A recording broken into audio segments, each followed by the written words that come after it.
Secret విషయాలు బయటపడడాలు, అలా సడన్గా జాబ్ లాస్ అవ్వడం కావచ్చును. అంటే మేషరాశి వారు అనగానే మనకు ఆ అక్షరము లా అక్షరం వారే గుర్తొస్తారండి. మరి మేషరాశి అశ్విని నక్షత్రము, అదేవిధంగా భరణి నక్షత్రము, కృతికా నక్షత్రం 1వ పాదం వారు మేషరాశిలోకి రావడం జరుగుతుంది. మరి అశోకు, అనిత, అదేవిధంగా అఖిలేషు, అదేవిధంగా అఖిల, అదేవిధంగా లక్ష్మి, లవను, ఇలా పేర్లతో ఉండేటువంటి మీరు వ్యవహారిక నామం ప్రకారంగా మేషరాశిగా చెప్పడం జరుగుతున్నది. మరి మీకు 2025 సుమారుగా జనవరి, ఫిబ్రవరి, మార్చి నుండి కూడా వ్యవస్థ బాగాలేదు. ఎటు చూసినా కూడా నెగిటివ్ ఇంపాక్ట్ ఉంది. అదేవిధంగా అలా సడన్గా జాబ్ లాస్ అవ్వడం కావచ్చును. ఇంకా చూసుకుంటే 2024 ఆగస్టు నుండే బాగాలేదు మేషరాశి వారికి. లేదు అని అనుకునే వారు కింద కామెంట్ చేయండి. Open challenge. ఎవరైతే అశోకు అంటే ఏ అక్షరంతో పేరు మొదలు కావాలి, లా అక్షరంతో పేరు మొదలు కావాలి.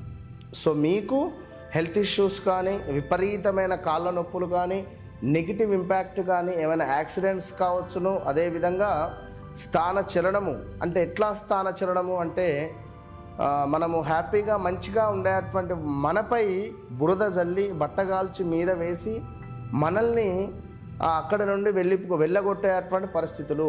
ఎంతో ప్రేమగా చూసుకునేటువంటి మనము మనల్ని ఎప్పుడెప్పుడు వెళ్ళిపోతాడా అని మన చుట్టూ ఉండేటువంటి వారు చూసుకునేటువంటి పరిస్థితులు.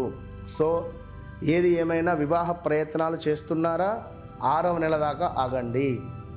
ఎవరైతే మేషరాశి వారు ఉన్నారో 6వ నెల దాకా ఆగండి. వివాహ ప్రయత్నాలు ఏది ఇప్పుడు ఫలించవు. ఒక కొత్త వ్యాపారం కానీ ఏది మొదలు పెట్టాలన్నా కూడా 6వ నెల దాకా ఆగండి. అదేవిధంగా విదేశీ ప్రయాణాలు చాలా అద్భుతంగా ఉంది, స్టెప్ తీసుకోండి. ఇంకా చూసుకున్నట్టయితే రుణ, రోగ ఇబ్బందులకు సంబంధించి ఏమైనా ఇబ్బందులు ఉన్నట్టయితే తప్పకుండా సుబ్రహ్మణ్యేశ్వర స్వామికి సంబంధించిన ఆరాధన అధికంగా చేయడం ద్వారా మేషరాశి వారికి మంచి ఫలితం ఉంటుంది. దీంతో పాటుగా లక్ష్మీదేవి ఆరాధన మీకు చాలా అవసరము, ధనానికి సంబంధించింది. సో ఇంకా ఈ 2026లో ఇంకా మీకేమైనా కోరికలు, ఒక వివాహం కానీ, ఒక సంతానం కానీ, అదేవిధంగా విదేశీ ప్రయత్నాలు, మీ వ్యక్తిగత జాతకరీత్యా నడిచే దశ అంతర్దశలను 1కి 2 సార్లు చెక్ చేసుకొని ముందుకు వెళ్ళాల్సి ఉంటుంది. సో ఏది ఏమైనప్పటికీ మేషరాశి వారికి నూతన వ్యాపారాలకు శ్రీకారము, వివాహ ప్రయత్నాలు, ఇవన్నీ అన్నీ ఆరోగ్యము కుదుటపడడం కానీ, రావాల్సిన ధనం రావడం కావచ్చును, సమాజంలో పేరు ప్రఖ్యాతలు కానీ, ఒక సొంత ఇంటి కల కావచ్చును, సంతానము కావచ్చును, శత్రువులపై విజయం కావచ్చును, అదేవిధంగా చక్కటి మనకు వ్యాపారం కావచ్చు. ఇంకా చూసుకుంటే మరి ఆకస్మిక ధనప్రాప్తి ఏమైనా ఉందా, లేదా కొంచెము అపమృత్యు నివారణ ఏమైనా ఉందా అంటే ఉంది అని చెప్పుకోవచ్చు. అష్టమ మనకు ఏలినాటి శనిలో ఉన్నారు కనుక వాహన ప్రమాదాలు జరిగే ఛాన్స్ ఉంటుంది. చాలా జాగ్రత్తగా ఉండాలి. ఇదే సమయంలో మనకు ఇల్లీగల్ అఫైర్స్ ఏర్పడడం కానీ, లేదా ఒకవేళ ఇల్లీగల్ అఫైర్స్ ఉన్న తరుణంలో అవి బయటపడడం కానీ, సీక్రెట్ విషయాలు బయటపడడాలు ఉండే ఛాన్సెస్ ఉంటుంది.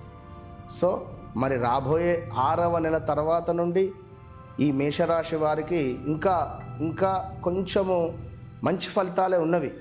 కాకుంటే అధికంగా డబ్బు ఖర్చు మాత్రం అయ్యే పరిస్థితి ఉంది. ఎందుకు డబ్బు ఖర్చు అంటే గురువు గారు మీకు 4వ ఇంటికి వెళ్ళే క్రమంలో ఇప్పటి వరకు కూడా గురువు మీకు ఉదయించి ఉండడం ద్వారా మేషరాశి వారు చాలా అంటే చాలా అత్యంత అద్భుతమైనటువంటి స్థాయిలో ఉన్నారు.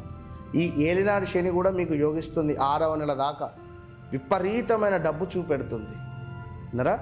సో ఓవరాల్గా సుబ్రహ్మణ్యేశ్వర స్వామి, అదేవిధంగా లక్ష్మీదేవి ఆరాధన మీకు మంచి ఫలితం ఇస్తుంది. మీ జాతకంలో జరిగింది, జరుగుతుంది, జరగబోయేది పిన్ టు పిన్ తెలుసుకోవాలి అని అనుకునేటువంటి వారు తప్పకుండా కింద కనబడే నెంబర్కు సంప్రదించండి. All the best.